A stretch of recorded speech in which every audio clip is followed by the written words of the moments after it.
예, 안녕하십니까. 이성훈 변호사입니다. 29번째 강의입니다. 이번엔 임대차입니다. 부동산 매매에 대한 강의를 지난번까지 했었죠. 부동산 임대차는 소유자와 임차인 간의 거래죠. 그죠? 지금 새 들어 사시는 분 계시죠? 저도 집이 전세입니다. 아직까지 서울 시내에 집을 사지는 못했습니다. 세입자 입장에서는 어떨까요? 가장 싸게 들어가서 가장 오래 살고 싶죠. 집주인 입장에서는요. 가장 비싸게 세를 놔서 될 수 있으면 빨리빨리 월세를 올리거나 빨리빨리 보증금을 올리고 싶죠. 그래서 둘 사이의 이해관계가 상충합니다. 월세를 조금이라도 늦게 내거나 안 내는 경우에는 바로 쫓아내고 싶은 게 집주인의 마음일 텐데, 임차인의 입장에서는, 새 들어 사는 입장에서는 조금이라도 월세를 덜 내면서 좀 더 오랫동안 거주하거나 또는 장사를 하고 싶은 마음이 있는 거죠. 우리나라 임대차의 거의 대부분은 주택 임대차와 상가 임대차입니다. 그 두 가지 중요한 임대차에 대해서는 상가건물 임대차 보호법과 주택 임대차 보호법 두 가지의 특별법에 의해서 상가와 주택의 임차인들을 보호해주고 있어요. 그 두 개의 법은 사실은 집주인이나 건물주를 위한 게 아니라 임차인을 위한 규정이에요. 그래서 임차인을 많이 보호해줍니다. 그 규정들에 대한 거는 나중에 강의하기로 하고요. 일단 오늘은 임대차 일반에 대해서 강의를 한번 해볼게요. 임대차 일반에 대한 강의 중에 제일 중요한 거는 필요비나 유입비 같은 비용 상환 청구권이에요.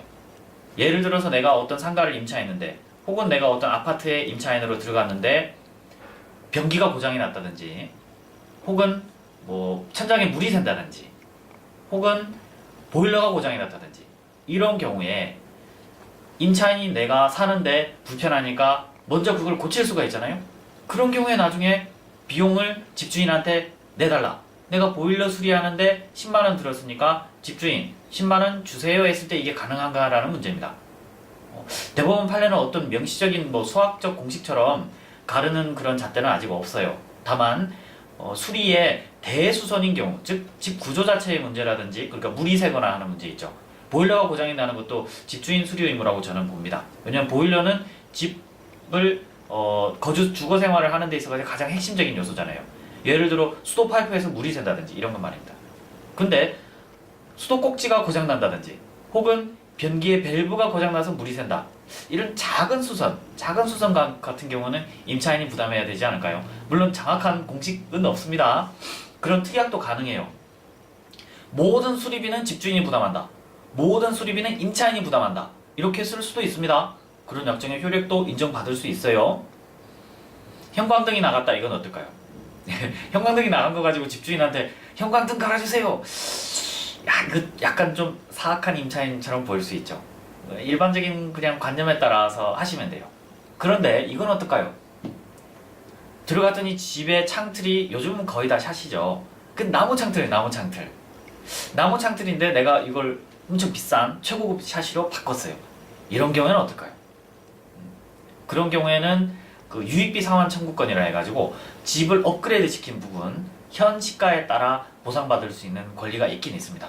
근데 어떤 임차인이 그런 상황에서 창틀 공사를 할 수 있을까요? 규정은 있지만은 실질적으로 그걸 적용받아서 하는 사람은 잘 없을 거예요. 또 임차인인 내 입장에서 만약 창틀 공사를 했는데 소송에서 방어를 잘못해가지고 져버렸다. 그러면 집주인한테 창틀 공사만 실컷 해주고 돈 한 푼도 못 받을 수도 있잖아요. 그런 위험이 있습니다.